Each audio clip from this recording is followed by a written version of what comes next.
The following podcast is a mass media production. Hi, I'm Josh Galindo. And I'm Krystal Galindo. Welcome to the Going Galindo Rugrats and Renovations podcast. A lifestyle podcast where we will offer our experience and expertise in building real, lasting wealth through renovating and flipping homes.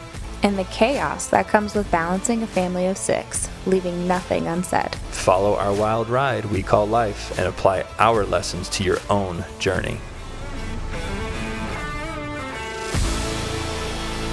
Good morning and welcome to another episode of Going Galindo, Yes. Rugrats and Renovations. Good. How are you today? I'm good. How are you? I am well, thank you. We have a special guest today. We do. I love when we have special I know. guests. I'm really excited.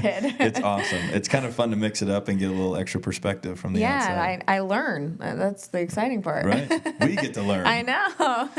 So she is on, but before we introduce her, I'm going to rattle off a few things that I've been taught about her. Yeah. Her name is Beate Chelette. She is one of 50 must-follow entrepreneurs by the HuffPost. Yes. She is also the growth architect and founder of the Woman's Code. And we were on her podcast, and she asked some really amazing questions focused on mindset, and we liked her responses, and we were able to really vibe back and forth. So make sure to check out her podcast, which she will give you the plug for, and listen to that episode. So please, without further ado, take the stage and tell us a little bit about yourself. Thank you so much. Well, first of all, thanks so much for having me. And yes, we just had a phenomenal interview for the Business Growth Architect Show. And I think the affection is absolutely mutual. So my name is Beate Chelette. I'm known as the Growth Architect, and I help devise strategy, growth plans, workflow processes, journey maps for visionaries and leaders who want to scale their impact. That's it in a nutshell. Wow. That was very powerful. That was an excellent intro. So is it an insult or a simplification to summarize what you do at this immediate stage, or based on what you just said, as like a business coach? Well, I think that it all goes back to Albert Einstein, who says, if you can't say it simply enough, you don't understand it well enough. And for a lot of entrepreneurs, the question is like, what do you do? Mm-hmm. And then they go in this whole thing and they explain, and 5 minutes later you go like, yeah, but what do you do? So it is the essence of simplicity, right? It's like how quickly, how easy, how simple can we tell other people what it is that we do that invites then the follow-up question. Yes, sure, I built and sold a business to Bill Gates. I, have a photography degree. I have a big, juicy, fat story with it. But at the end of the day, what do I do right now? I help visionaries and leaders scaling impact because I'm impact-driven. I'm a consultant. I'm, help people to build these things. So, but I want this opening statement to be a statement where people go, scale impact. Can you even do that? And then we start the conversation. Wow. Yeah. Wow. Well, that was I have to. The Bill Gates thing got Bill you. Gates caught my attention. But I mean, and I'm sure that's one of many of your successes. But what I wanted to set the tone for, and like we said on your show, is that this is just candid. We're just gonna. I've got a list of things that we kind of want to touch on here. But more than anything, I think there's tremendous value that could be gained from just candid conversation about each other's successes. Some of the things that I'm a big believer in mindset, and what I want to pull out of you was mindset. Actually, I mean, on many levels, is mindset what you coach or encourage the people that you work with today, or are you more about being methodical and mechanical and say, do, this will be the result? Or, because mindset, a little piece for me is mindset is almost this mentality of faith. Yes, exactly. Like you kind of just have to have faith that it's going to work, versus being real mechanical going, if you pick this pile of rocks up and move it over here, you'll make $100. Right. That's a mechanical action versus mindset is like, you just kind of have to believe in it. You have to believe, So so first, gosh, there's so much. I know. I would just say, what do you think about mindset? How important So is that was the best sneaky question I've ever been asked, right? It's like, let's get real. How can a strategist believe in mindset? So, yes, the answer to that is it's all connected. And it really is all connected, because I believe that the mindset, the vision, the why, our core values, that's what we set out to make the impact, which is why I say scaling an impact. And then we have to figure out how are we going to do that. And for that, we need a strategy. But I believe that, especially, I always say that people that work with me have been activated. Only somebody who knows what that means is a client for me, because it means that they're here to make a much larger show off their skills and to really push that out on a much larger scale. I'm not interested in incremental growth of 5% per year. I mean, why waste time on that if we can initiate with mindset quantum leaps and we double, triple impact and money and empowerment of communities. So I look at this from the perspective of how big can you think? Because if I think it on whether the thought is a $5 thought, a $50 thought, a $5 million, a $50 million thought, it is the same thought. It's the same effort for the thought. So why not utilize that with mindset and say, let me see how far I can push it in my mind first, and then we build the strategy. Okay, I love that.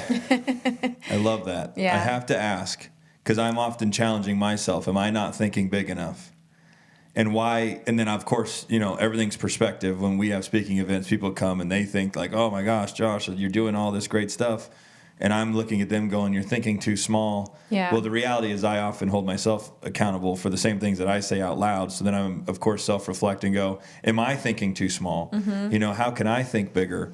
So, and it's rare that I have an opportunity to be with somebody that can add tools to my belt. Most of my sphere of influence is I'm handing out my tools and going, hey, this is what life has taught me, use these. And then I have to go find my own tools, but I don't get the shortcut of just being able to sit in front of somebody and go, hey, fill me back up. So what a treat to have you. I'm going to give you a super simple tool. So every time you are arriving at the goal, I want you to double it. See, that actually creates a little bit of intimidation. If I were to articulate honestly back to you what I'm experiencing when you say that's intimidating. Yeah, well, but of course it is. But so, I have a program that I call the Super Simple Goal Setting. And so I take in the audience through a couple of things. So first I talk about what the goal is, and everybody goes like, be a good husband, be a good mom, be healthy, make money, support community, whatever. Then I'm going to say, I want you to tell me what is a big, hairy goal, right? And they come up with maybe $1 million, couple million, whatever that is, home ownership, real estate investment, all the stuff that you do. And then I tell them, double it. I feel like you do that, though, if I'm being honest. Like, for example, when we first started buying rental properties, it was his goal to hit 20. And when we're at 15, he's like, never mind, I want 30.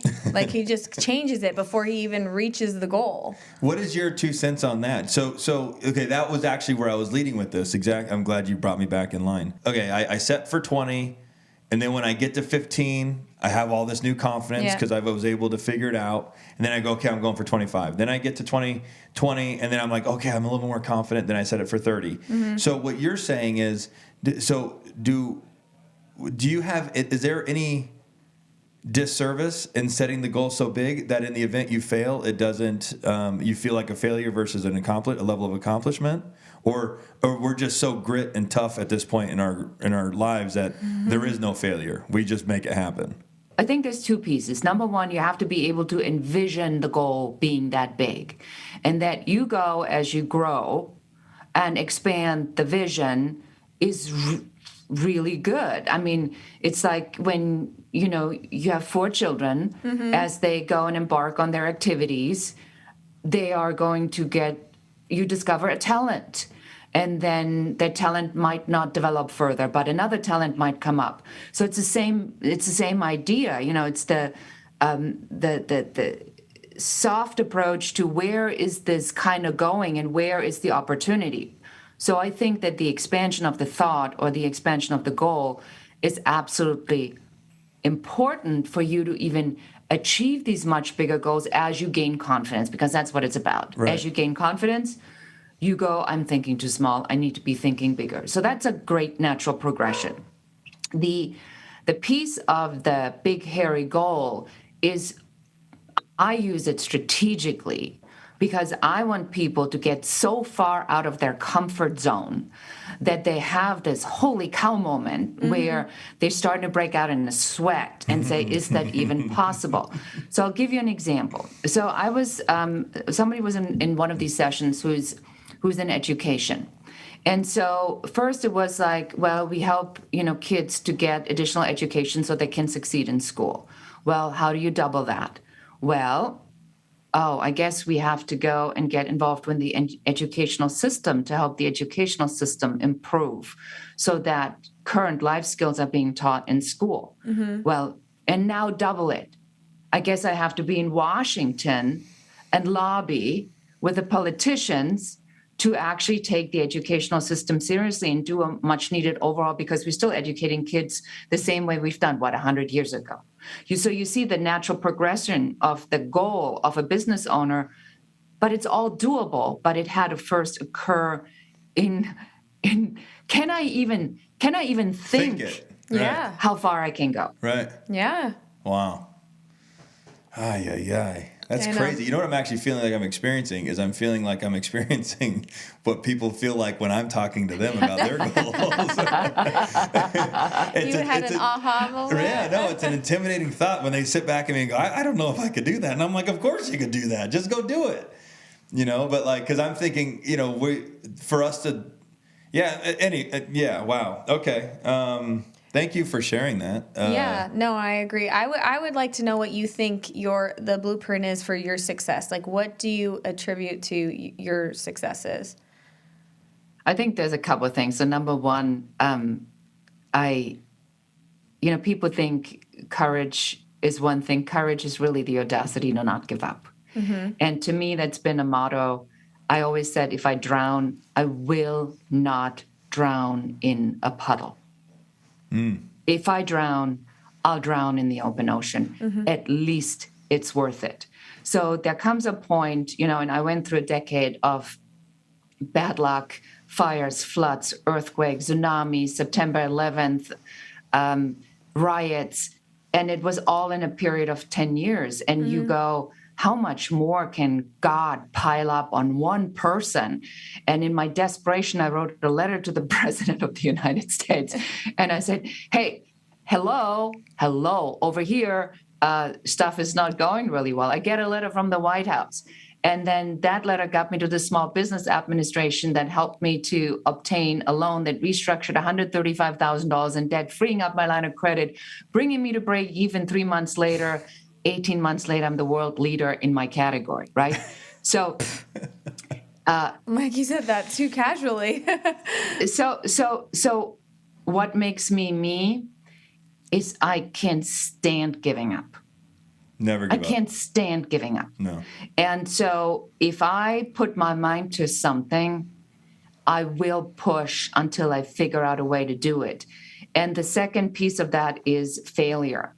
So I have learned that you cannot take failure personal, because if you do, then you throw yourself on the ground. I always compare this. It's like if let's say we're driving Las Vegas, my GPS is outdated.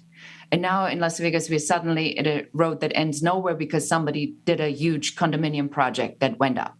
I'm not going to get out of my car, throw myself on the ground like, I can't believe I'm such a loser. I can't find my way. It's the worst. I'll never get up again. I'll never find my way. I'm just going to go, the GPS is outdated.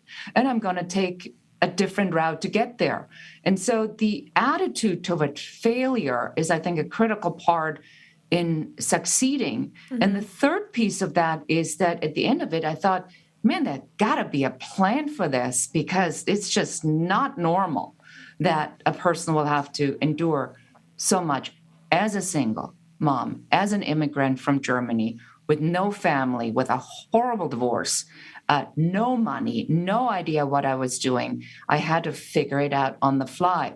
So my secret to success is I learned that at the end of the day, I needed to be okay with who I was as a person.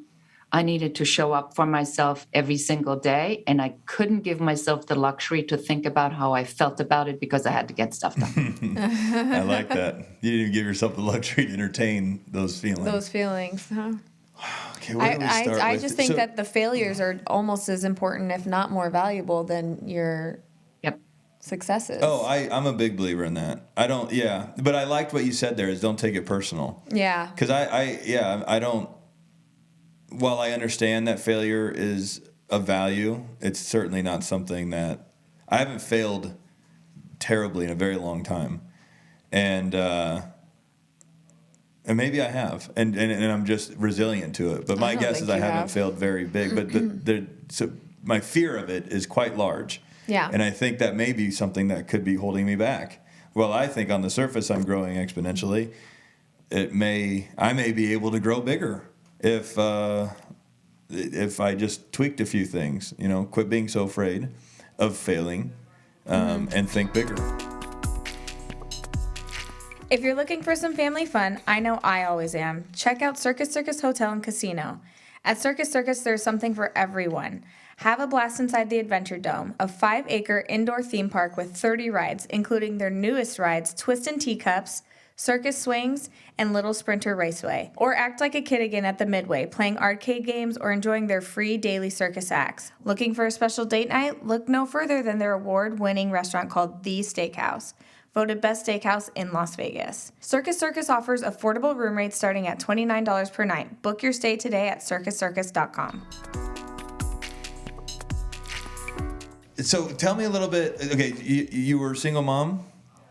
Yes, I was a single mom. Not anymore. I'm now engaged, and Congratulations. And my daughter's engaged. Who knew that we were both going to be engaged at the same time? She's getting married before me. I've been very successfully divorced for a very, very long time. So it's going to take me a little bit longer to step into that, because first you become very independent, and then you learn how to rely on yourself and yourself only. And then there's suddenly another person, and you go like, "You want me to do what?" Yeah. Trust you, believe that you have my best interest in your mind when my whole history is a different story. But I like the journey in life that just when you think you got it figured out, something else comes like, oh, did you forgot one thing. You forgot love, companionship, togetherness, trusting. Well, I just learned self-sufficiency. So I think that's really the beautiful part about being alive, is that the journey never ends, and you finally just start enjoying the journey versus trying to figure out where the destination is and get there as quickly as you possibly can. Yeah, I'm learning at this stage in my career that the journey is the funner part. Yeah. And I never used to look at it that way. But now it's like the hustle, the wake up, the grind. That's the fun part. At the end of the year, when you look at you go, I accomplished my goal. It's almost like that's, and then there's no accidents that you're craving the journey again. Right. Instead of celebrating the goal, you're like, how do I get back in the journey? Yeah. That was the fun part. So let me ask you something, because it sounds like so I was raised single mom, dad left me. I was a troubled teen. I got in all kinds of trouble growing up. I got sent to a lockdown facility where I stayed there for 16 months, had to figure out how to get rewired and reprogrammed. And then I graduated and left. Came back, got in trouble again, had to figure out life. I didn't graduate high school, didn't go to college. There's a lot of self-inflicted pain there. There's a lot of victim of the world pain that, however you want to classify it, but there was some pain and distress. I think all of that contributed to my grit to pursue and never give up. And I almost am thankful for my chip on my shoulder that I get to say, fuck you a little bit and like prove my worth. Because probably subconsciously somewhere there's that little self-limiting belief that it's not there. But all of that has served me. And instead of me going, how do I fix that little bug? I just kind of look at it and I go, it's there. I know it's there, and it served me well. And I'm living in a space that I feel to be productive. So did a lot of your challenges, just hearing your very quick rap sheet right there, it sounded like there was a lot of challenge there. Did that contribute to your success, or were you very methodical about your success and said, this is the steps that I'm going to do? Or would you mind elaborating a little bit on that? I think I was a hot mess. That was pretty much half of the time I had no idea what I was doing. But Is this young years or is this young years? Yes, definitely young years. I mean, I was laid off. I had to figure out how to run a business in a massive recession, and I had a baby that was a couple months old when that happened. I was unemployable, so I had to figure out how to make all of this work. And this was when all these disasters are happening. So again, I think the success here is to look at, first, I think you alluded to that, Josh, is you go into the poor me mentality. Why is this happening to me? And I can't believe. And then you have to activate and you have to say, okay, there got to be a greater reason for this, because this is just insane. And I was too proud to go back to Germany. I didn't want to go back as a failure, because then all the people that told me that I was a failure my entire life would have been right. And that was happening over my dead body. Hell yeah. So there was a lot of pride. And would you say that served you well? Or is this something that you've thought back on and said, I may have chosen a different path? It taken me up until, I want to say, just a couple months ago, where I finally forgave my mom for the crap she told me. And where I am finding now the compassion to understand how limited her ability to expand beyond what her limited education was, and a World War II child, and what she may have gone through, because I only experienced her as my mother doing these things to me. But when I finally forgave her and I stepped into, it doesn't matter anymore. I done so much mindset work the last year, and there was a moment in this hardcore program that I was doing where I realized that I had a choice. I was going to either be in a boat with an anchor dragging, and I was going to know that there was an anchor, and ever so often I'll go in the water, I'll dive, I'll look, I see that the anchor is there, I know it's stuck, I'm going to try to free it. And then one day somebody handed me a knife and says, cut it. Cut the anchor. And I didn't even know there was an option. I thought with all the therapy and the psychotherapy and the past life regressions and all the spiritual resolve and why are you feeling that way and the core wound, and then one day somebody says, here's the knife, cut the anchor. Simple. Just cut it. Simple. Simplify. And you go, what? Right. Yeah. And so that's what I did. And I said, what if I'm ready to not need that to define myself anymore, but instead of saying I'm everything despite of you, what if I reframe that? And now I say, I'm everything because of these experiences. And I recognize people do the best they can with the knowledge that they have. Not everybody is like us. Not everybody is in self-development. Not everybody wants to be better. Not everybody constantly wants to learn. Some people go like, it's enough. I'm going to go up to here, and that's my and that's all I want for my life. That's what most people do, but I am not most people. So when I go beyond that, I can't look back and blame them for being who they've always been, if they are predictable in the way they've always acted. And that was like, yeah. Oh my God, they're acting like they always acted. Wow. Yeah, there was so much there, but at a point when you were talking, I wanted to make sure I said thank you for sharing that stuff about you growing up. I know some of that stuff is sensitive or not sensitive. Not always easy to share and vocalize. It's brave. It's brave to share that. So I think, let's summarize this for the listeners. We just had a good exchange of information there. I think if you have a chip on your shoulder, sometimes you just don't want to cut it loose for whatever reason. Sometimes it doesn't serve you at that moment in your life to cut it loose.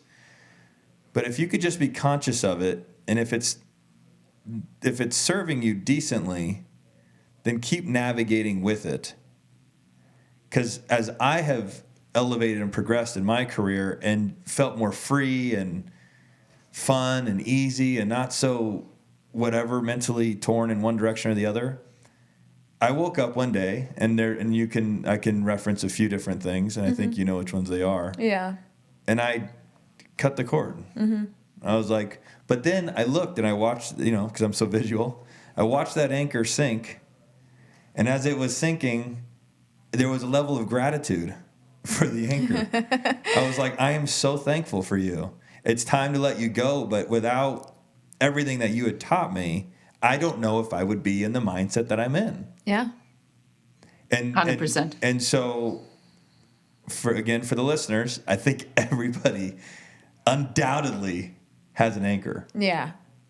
And instead of going into a space, which is where I think I picked up from what you said, of shame, psychoanalysis, trying to figure out how to get rid of the thing, religion, spirituality, all the things you rattled off, where I'm over here in therapy and books and, all this stuff, trying to figure out how to get this anchor to release. And, you go through that journey, and then sometimes I think there's a level of guilt or shame that you're carrying it. I know I went through that with my anchor. I was mad at myself. I'm like, why won't I let this thing go? It's okay to have that. That's what I'm going to summarize this with. It's okay to have the anchor, and just use it and know use that it it's to there. motivate you. Use it to motivate you. And as you progress in your life, hopefully growth and financial and freedom, and you'll look back one day and you'll go, time to cut that thing. Yeah. And then as it sinks to the bottom, you'll be grateful for it. Do you have something there? No, I mean, I think that's really the summary. And while we're at it, let's just give everybody permission to cut the anchor. Yeah. Sometimes Obviously, that would be the best scenario. I agree. If you right. can. You don't have to resolve everything. Some things are not resolved. And again, pointing out the most important thing for me was when I heard the sentence, especially if they act congruent and consistent with the way they've always acted. Yeah. Yeah. Yeah. There it is. Right. So why am I still trying to expect them To do something to different. act out of character if they have consistently proven that they continue to act that very way? I mean, that's on me, not on them. Okay, so that was awesome. That was so fulfilling for me. I know, me love that too. stuff. I love it. I could sit here and talk for an hour. I love that stuff too. And so I'm going to plug my experience with you, man. I think just in the short time that we've exchanged minds and information, you are a wealth of knowledge. Yes. It seems like you and your ability to take what it sounds like your life experiences and turn them into articulatable statements that could be understood is incredible. So I'd love for you to take an opportunity to tell all of our listeners how they can contact you, support you, help you grow your businesses, your outlets, or whatever you'd like to do. So please take the floor and give yourself a great plug. I think it's totally worthy of it. Thank you so much. I appreciate that. As I always said, it's usually mutual. When I have a great time, you have a great time, we'll have a great time, and then hopefully the audience does too. So you find me at Beate Chelette, and that spells BeateChelette.com. That's my website. And I have a program called Airtight Avatar that you find at airtightavatar.com, which is the first part of my system in growth architecture, which is to figure out who your ideal client actually is, which is the basis for everything in any business. Figure out who you're selling to. It's absolutely free. All you do is go to airtightavatar.com. I wrote a book called Happy Woman, Happy World, which I wrote as a single, stressed out working mom to give a system to stressed out single working moms on how they're going to get through this. It's like the playbook of how to not go insane, how to go from overwhelmed to awesome. You can email me directly at bc@beatechelette.com. I answer my own email. Always love to hear from the audience. While we're at it, please make sure you subscribe to this podcast and leave our fabulous hosts a comment and a 5-star rating so that they can get the message out to more people. And my podcast is the Business Growth Architect Show, and you can also find me on Instagram under Beate Chelette. Incredible. That was great. That was one of the most fun, interesting podcasts that I've done. That I think I've done. I don't think there's with all due respect to all guests, and they provide all kinds of different value, this one was uber fulfilling, and the department I think is obvious. So I won't even have to go into it. Yep. Thank you so much for sharing your time with us and your knowledge. Yes, thank you for joining us. It was awesome. Thank you so much for having me. Yes. I had a blast. Thank you. All right, we'll see ya. All right, guys, that's going to do it for today. Thank you so much for listening. If you enjoyed the show, please rate, subscribe, and share our podcast. You can also connect with us on social media or at galindogrouprealestate.com. Until next time, thanks again for listening.